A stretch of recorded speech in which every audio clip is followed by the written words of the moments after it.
Welcome back to the Deep Dive. You thought the smartphone wars were intense. Oh, yeah. Well, Q3 2025 in the tablet market was an absolute bloodbath. Seriously. It really was. Every major player dropped something new, something high spec. Exactly. It's created this incredibly diverse and honestly kind of confusing landscape. So our mission today is simple. Cut through the noise. We looked at the top 10 releases. Yep. And we've distilled them down, the core specs, the surprising features, and what these things actually tell us about where computing is headed. And what we found stacking these specs against the price tags is genuinely market altering. Like the old rules, totally broken. Right. Manufacturers get it now. Performance isn't just for the top end. They're figuring out how to balance powerful chips with really stunning screens and smooth experience. But in the middle range stuff. Exactly. Even there. So we're breaking down what matters most for different people, from someone meeting that crazy 165 hertz speed to maybe a student who just needs like 2 days of battery life. Okay, before we dive into the silicon and the glass, let me just set the scene with the initial shock factor here. Go for it. The sheer range defines this market right now.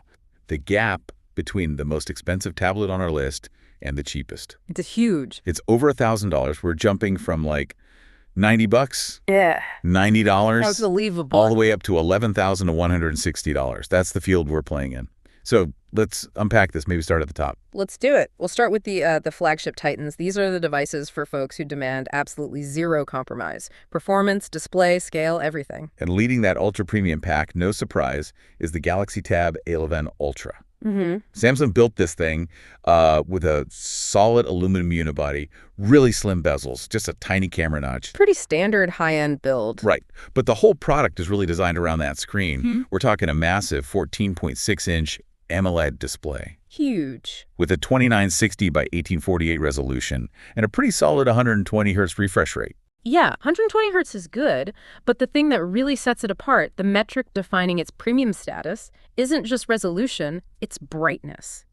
The A11 Ultra hits the highest brightness on this whole list, a staggering 1600 nits. Wow. So outdoors, bright offices. Exactly. If you're doing intensive work outside or, even in a sunny room, that's your key difference right there. And what's powering that? To handle that screen and those sort of pioneering use cases they talk about, they went with the Dimensity CT9400 Plus processor. Okay. And RAM storage.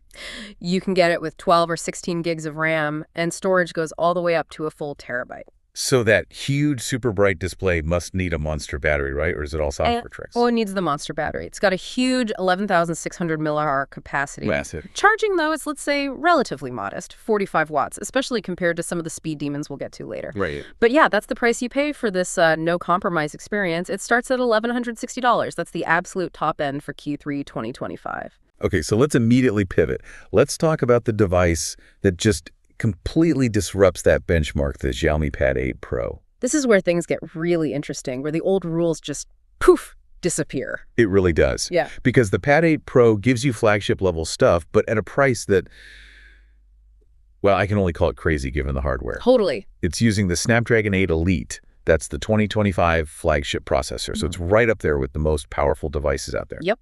Top-tier chip. And it supports up to 16 gigs of RAM, 512 gigs of storage. And the screen, it's a bit smaller, more portable at 11.2 inches, but still AMOLED. Still AMOLED, yeah. And it packs an incredibly high-resolution 3200 by 2136, plus a very fast 144 hertz refresh rate. Okay, so still very smooth. What about brightness? Brightness is acceptable, 800 nits, not the 1600 of the Ultra, but fine for most uses. Right. But the combo, that top-tier chip, gorgeous, high-refresh AMOLED screen for this price, it's honestly astounding. Especially when you add in the cameras.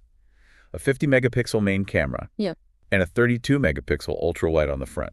Yeah, that front camera is better than what you get on most high-end laptops for your video calls. Seriously. Yeah. And the price. Yep. Starts at just $390. $390. That's like, what, a third of the benchmark we just set with the Samsung? It forces a really crucial question for that premium segment, doesn't it? It does. If you can get a device under $400 with the literal 2025 flagship processor and a high-spec AMOLED screen, what exactly is the Galaxy Tab A11 Ultra selling you for $1,160? Is it just those extra 3 inches of screen and maybe like slightly better build materials? Maybe. The Pad 8 Pro basically proves that raw power and great screen tech are not exclusive to the 4-digit price club anymore. Okay. So we've established screen size and peak brightness command a premium. Right.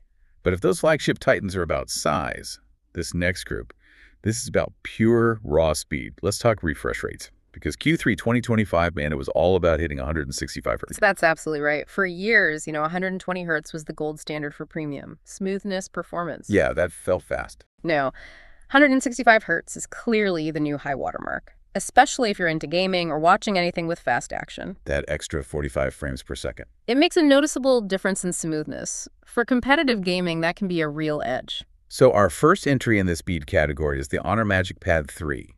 It seems aimed more at the mid-range user, maybe students, families. That's the target, yeah. But don't let that fool you about the power inside. Okay. It's running on the Snapdragon 8 Gen 3 that was the top-tier chip just last year. Still incredibly powerful. All right. And it offers high RAM and storage options, too, up to 16 gigs and a terabyte. And the screen, size and speed. It's substantial, a large 13.3-inch LCD. LCD, okay. But it matches that Xiaomi's high-resolution 3200 by 2136 and pushes the refresh rate to that absolute top 165 hertz level. And battery. Yeah. Needs a big one for that screen. And it gets the biggest one on the list. It clocks in at 12,450 milliamp. Whoa! With pretty fast 66W charging, too. That huge battery is perfect compensation for the powerful chip and that super fast screen. Price point. Comes in at $800 for the high-spec version with 16 gigs of RAM and 512 storage. Okay, now, if you are a dedicated gamer, you got to look at the Nubia Red Magic Astra. Oh, yeah. The name sounds intense, right? There's some hardware. And it looks the part, too, those, gamery engravings and logos on the back. It definitely has an aesthetic. This thing is built for one purpose, winning. Does the hardware back it up? It does. It also uses that top 2025 chip, the Snapdragon 8 Elite. Okay. And the RAM options are just extreme. 12 gigs, 16 gigs, or wait for it, a massive, almost ridiculous 24 gigs of RAM. 24. Okay, you will not run out of memory. Never. But what's really unique is the screen. It's a compact 9-inch LTPO AMOLED. Hold on. LTPO. Quick refresher. Why is that significant? Right. LTPO stands for low temperature polycrystalline oxide. Okay. Tech jargon aside. Yeah, just tell me what it does. It means the screen's refresh rate can change instantly and efficiently. So when you're gaming, boom, it spikes to the max 165 hertz. Exactly, but when you're just, say, reading an email or looking at a static image, it drops the refresh rate way, way down. Saving massive amounts of power. Precisely. It's efficiency optimized for speed when you need it. And charging. Gamers hate waiting. They won't wait long here. It boasts the fastest charging speed on our whole list, 80 watts. 80, good. Though the battery itself is smaller, reflecting the smaller screen size, at 8,200 milliamps. So that focus on rapid charging over just raw capacity really confirms its gaming focus. Get back in the game fast. Totally. Minimize downtime. The price starts at a very appealing $500. Nice. And we should also give a nod to the HonorPad GT2 Pro. It's kind of like a gaming sub-flagship. Okay. Shares similar specs with that Magic Pad 3. We mentioned SD8 Gen 3, 165 hertz LCD, but it's in a slightly smaller 12.5-inch body. Gotcha. The takeaway for gamers is you're not really deciding between 120 hertz and 144 hertz anymore. No, it's 165 hertz or bust. Pretty much. If you want top speed. Then you decide, do you want the super fast 80W charging of the Nubia or the Marathon 12,450 milliamp battery of the Honor Magic Pad 3? And that GT2 Pro price? Very aggressive, starting at $350, but that was the China launch price, might be different elsewhere. Okay, that brings us nicely to our third segment, balanced value and endurance. Right. Because not everyone is trying to get 165 frames per second in a shooter. Yeah. But pretty much everyone needs decent battery life. Exactly. This category is all about longevity, reliability for, productivity and media watching, where battery endurance often trumps peak refresh rates. And the undisputed battery champion here seems to be the Redmi Pad 2 Pro. Yeah, this one's built for endurance, full aluminum construction, looks solid. And the focus is totally battery life. The capacity is huge, 12,000 milliamp. 12,000. And the source material promises, like, more than 2 days of typical use. That's impressive. Charging is kind of slow, 33W, but for an endurance champ, that huge capacity is the real story. Makes sense. And the other specs? Reliable, but definitely mid-range. 12.1-inch LCD, 120 hertz refresh rate, so still smooth. Powered by the Snapdragon 7's Gen 4. Okay, so not a speed demon, but capable. Right. It's built to last through marathon reading sessions or, binge watching, not necessarily topping benchmark charts. And the price? Starts at $350. That feels like a really solid value if you just need a workhorse tablet that won't die on you halfway through the day. Definitely. Okay, next. Next up, the Lenovo Xiaomi Tablet Pro GT. This one seems clearly aimed at media lovers and maybe productivity folks. Xiaomi, right. Lenovo's line. It's got an 11.1-inch LCD at 144 hertz, so still quite fast.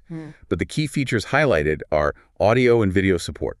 It does both Dolby Vision and Dolby Atmos. Ah, okay. So great for watching movies, shows. Exactly. But wait, here's where I did a double take looking at the specs. Oh, what is it? Despite that mid-range price and media focus, it uses the flagship Snapdragon 8 Gen 3 processor. Get out! The Gen 3. In that tablet? How is that even possible at the price they're asking? I know, it feels like a typo, but the data holds up. It's a performance powerhouse hiding in plain sight. Wow. Okay, so the focus is delivering that great multimedia experience, and the super fast chip is just a bonus. Pretty much. Its starting price is only $265. $265 with a Gen 3. Yep. And it goes up to like $410 if you bundle it with the official keyboard and stylus. That's just phenomenal bang for your buck. Absolute incredible value. Okay, speaking of surprising combos. Let me guess. The Xiaomi Pad Mini. You got it. This one targets people who like smaller devices. It's only 8.8 inches. Right, the mini tablet niche. Usually Right. means compromises on power. Usually, yes, but not here. This thing is packing serious heat. How serious? It uses the exact same flagship processor as that giant $1,160 Galaxy Tab A11 Ultra we started with. No way. The Dimensity CT9400 Plus Move Dual in an 8.8-inch tablet. The very same. And get this, despite being small, it still maintains that high speed with a 165 Hz refresh rate LCD screen. That is genuinely nuts. A tiny tablet with flagship power and 165 Hz screen. It's amazing. The battery's smaller, naturally, 7,500 mAh given the size, but it supports fast 67W charging. Wow. Price? $430. It's carved out this incredibly powerful, super compact niche for itself. It totally proves our earlier point, doesn't it? Absolutely. Flagship processing power is now available pretty much regardless of form factor or price. You just have to know where to find it. Okay, so we've hit the flagships, the speedsters, the value endurance models. That leaves the foundation of the market. The economic entrance. Right. Or accessibility is really the name of the game. It's the main goal. This is where the focus shifts hard to just raw affordability. If you just need a tablet for light use, basic web browsing, maybe some YouTube, or for a kid where you definitely don't want to risk a $1,000 device. Yeah, these are your necessary choices. Absolutely. And the ultimate budget option here has to be the Honor Pad X7. Oh, yeah. This is as basic as it gets on our list. The specs are definitely entry level. 8.7-inch LCD. Basic 90 hertz refresh rate, so not super smooth, but better than 60. Uses the Snapdragon 680 processor. Older chip. And low RAM, just 4 gigs, 128 gig storage. You're definitely making some significant trade-offs. You certainly are. Charging is super slow, too, just 10 watts for its 7,020 milliwatt battery. And watts, ouch. But the shocking part, going back to what you said at the start, the price. Yeah. The Honor Pad X7 starts unbelievably at $90. $90, wow. That is the absolute floor for this market, isn't it? It really is. It gets you a functional device if your budget is incredibly tight. Okay, bringing maybe a little more balance to that entry category is the standard Galaxy Tab A11. Not the Ultra, just the A11. Right, the non-Ultra. It's not the strongest device either, obviously, but it seems to offer a better mix of features. Feels less compromised for the price. It's also got an 8.7-inch LCD at 90 hertz. Okay, similar size and refresh rate. What else? It includes some practical things often cut from the super budget models like Dolby Atmos support. Nice for audio. And, crucially for some, a 3.5mm headphone jack. Ah, the headphone jack. Always welcome. It uses the Helio G99 processor, which is decent for this level, but the really key detail, I think, for budget users wanting longevity or media storage. Oh, let me guess. Micro SD. Yep. Storage is expandable via micro SD card up to a massive 2 terabytes. Okay, that is huge. Great for media hoarders or students loading it up with files. Exactly. And the price starts at $210, so significantly more than the Honor, but you get quite a few feature upgrades for that jump. Definitely a more balanced entry point. So, okay. We've run through all 10 devices. Let's pull back. What does this all mean when we look at the whole Q3 2025 tablet market? What are the big strategic trends you're seeing here? Yeah, connecting the dots. I think 3 trends are just undeniable. And honestly, they all point towards a massive win for you, the consumer. Okay, lay them on us. First, the democratization of power. We saw it again and again. Flagship processors, the Snapdragon 8 Gen 3, the 8 Elite, the Dimensity CT9400, plus they are moving fast into sub-$500 devices, even mid-range stuff. So high performance isn't just for premium anymore. Not at all. Speed is becoming less of a differentiator than it used to be because it's becoming more common. Which forces manufacturers to compete elsewhere, right? Like screens and batteries. Exactly. Trend number 2 confirms that. Screen quality is paramount. Specifically, 165 Hz is sort of becoming the expected standard for any tablet focused on performance. Regardless of LCD or AMOLED. Yeah, interestingly, irrespective of whether they use premium AMOLED or just really good LCD tech, if it's performance-oriented, 165 Hz seems to be the target now. Okay. And trend 3. Batteries are getting huge. We saw 12,000 milliamp, even 12,450 milliamp. Yeah, those were massive. And that's a direct necessity, right? It's to compensate for those power-hungry processors and those constantly fast screens. It's basically a required countermeasure. Okay, so the core takeaway for you listening right now is that the market offers really specialized devices for basically every need, from that, very compromised $90 entry model up to the $1,160 Ultra. But the key thing is, high-performance and speedy screens are now accessible across a much, much wider price range than ever before. You really don't have to break the bank just to get a top-tier chip anymore. Which raises one final important question, though. It's about perceived value. Go on. We saw that some really expensive tablets, like the Ultra, used Dimensity chips, but then other Dimensity chips showed up in things like the $430 Xiaomi Pad Mini. Right. And meanwhile, devices under $400, like the Xiaomi Pad 8 Pro, were using the top-tier Snapdragon 8 Elite. Exactly. So in a world where budget and mid-range tablets are actually matching the latest flagship chipsets, is screen typus. That difference between really good AMOLED and really good LCD is that now the single biggest factor that justifies, say, a $1,000 price difference. That's a great question. Beyond pure processing power, which is becoming more common, what criteria matter most to you when you're choosing? Is it the screen tech, the build, the brand ecosystem, something else entirely? Something to think about. What really justifies that top dollar price tag for you personally?